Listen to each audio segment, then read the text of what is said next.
ആലുവയിൽ നിന്ന് കാണാതായ 3 വയസ്സുകാരി കല്യാണിയുടെ ജീവനറ്റ ശരീരം കണ്ടെത്തി.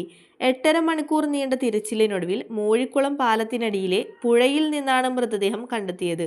പുഴയുടെ നടുവിലെ തൂണിനടുത്തു നിന്നാണ് മൃതദേഹം കണ്ടെത്തിയതെന്ന് ആലുവയിലെ സ്കൂബ ടീം അറിയിച്ചു. വെള്ളത്തിൽ തടികൾക്കിടയിൽ കുടുങ്ങിയ നിലയിലായിരുന്നു മൃതദേഹം.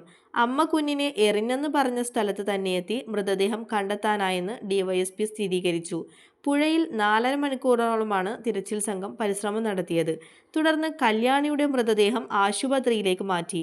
കുഞ്ഞിനെ മൂഴിക്കുളം പാലത്തിൽ നിന്ന് ഇന്നലെ വൈകിട്ട് 6 മണിയോടെയാണ് അമ്മ പുഴയിലേക്ക് എറിഞ്ഞത്. നിലവിൽ പോലീസ് കസ്റ്റഡിയിലുള്ള അമ്മയുടെ അറസ്റ്റ് ഉടൻ രേഖപ്പെടുത്തും. ബന്ധുക്കളോടും പോലീസിനോടും യുവതി കുറ്റം സമ്മതിച്ചിരുന്നു. ഇന്നലെ വൈകിട്ട് 4ഓടെയാണ് കുട്ടിയെ കാണാതായത്. ആലുവയിൽ വെച്ചാണ് കുട്ടിയെ കാണാതായത്.